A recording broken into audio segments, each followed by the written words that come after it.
Óeirðir brutust út á mótmælafundi við Alþingishúsið í dag. Hópur mótmælenda lét reiði sína í garð stjórnvalda og auðmanna bitna á lögregluna og sörgaði Alþingishúsið með eggjum, skyri og ávöxtum. Sólveig Bergmann. Talið að 4.000 manns hafi mætt til mótmælafundarins. Langflestir mótmæltu friðsamlega og hlýddu á hvatningaræður. Klukkan 3:30 tók mótmælastæðan óvænta átt þegar að mótmæli færðust í hann frá Austurvelli og yfir að Alþingisgarðinu þegar 2 ungir byltingarsinnar tóku upp á því að festa bónusfánan við hún á Alþingi Íslendinga. Bónusfáninn blakti ekki lengi við hún. Annar þeirra sem prílað hafði upp á þakið að kringlu þinghússins komst örugglega niður og var færður í lögreglubíl. 2 lögreglumenn voru þá eftir við húsið, þeir fjarlægðu stigann svo hinn pilturinn satt fastur og bað að fá að komast niður. Það að lögregla varð ekki strax við bóninni kallaði fram reiði áhorfenda sem tróðu sér leið, þrifu stigann af lögreglu og sóttu pilt. Lögregla fekk liðsauka og kom til stympinga sem voru tíma óhugnanlegar en börn voru viðstödd og nánast lokið af í inngangi Alþingisgarðsins. Formlegum mótmælafundi lauk klukkan 4 en hópur fólks tók sér þá stöðu fyrir framan dyr Alþingishússins og annar hópur tók til við að kasta matvælum á húsinu. Geir Jón Þórisson yfirlögregluþjónn varð af einhverjum ástæðum hálfgerðingur auðmanna og stjórnvalda og var ásamt öðrum lögreglumönnum, ausinn skömmum og svívirðingum. Nú fólk farið að kasta eggjum í Alþingishúsið, það ásættanlegt? Nei, það ekki ásættanlegt. Þið ekki að handtaka neitt? Nei, við sjáum ekki ástæðu til þess að fara að stefna í fjölda handtökur og það alltaf mikil aðgerð í þessu sambandi. Þannig að ef fólki sér farið uppfylltar hvatir sínar og líður betur með þetta, þá vorum við líklega bara að þola það. Ég að mótmæla þessu rugli bara. Ég bara ósáttur við stjórnina hérna á Íslandi. Ég veit ekkert hvað hægt að gera. Ég veit ekki hver væri hentugur í að taka við, en ég vil bara fá Norðmennin yfir okkur eða eitthvað. Hér unga kynslóðin farin að kasta eggjum og appelsínum í Alþingishúsið. Já, sorglegt. Skilur það? Já, það mikil reiði í þjóðfélaginu. Ég skil að fólk sé reitt og vilji sýna það.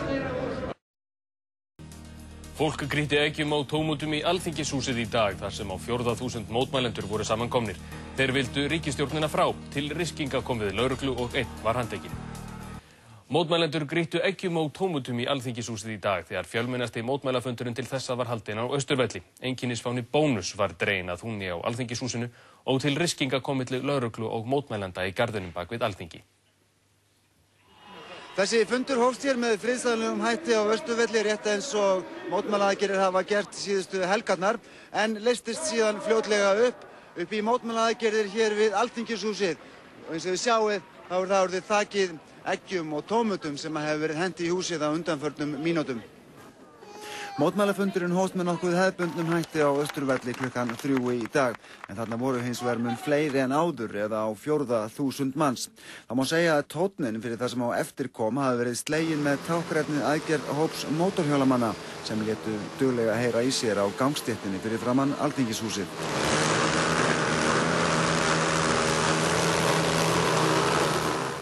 Eftir þetta hófst dagskráin með ávarpi Harðar Torfasonar sem hefur skipulagt þessa fundi. Hann bað fólk að sýna stillingu. Við megum ekki koma hér og skapa upp þvott, fólk að kveiki fánum og fleira því að þessu eru fréttamenn að sækjast eftir. En það gekk hins vegar ekki eftir. Fljótlega var ljóst að þessi fundur yrði ekki eins og þeir sem áður hafa verið haldnir.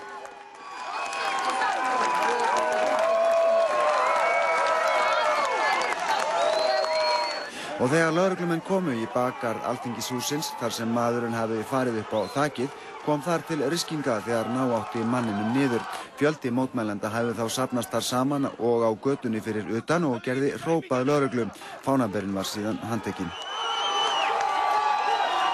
Upp úr þessu var stemningin harkalegri fyrir framan Alþingishúsið. Stór hópur fólks safnaðist þar saman, hrópaði slagorð og grýtti eggjum, tómutum og skýrdósum í húsið. Viðbúnaður lögreglu var talsverður í miðbænum í dag. Já, það var nú eitthvað verið að gefa það í skinn að við ættum von á þessu. Og er svo sem ekki óvanir því, þetta hefur nú gerst áður. En ég vildi ekki trúa því að mótmæli færi í þessu áttina. Mér finnst það bara hið besta mál. Því fleiri ræðu því betra. Hvað með eggin? Það er komið tími til, fólk eru reitt. Mér finnst þetta mjög góð mótmæli, hressandi mótmæli og gott að þau virðast vera að virðast stigmagnast á hverjum laugardegi. Fólk er reitt. Fólk er reitt.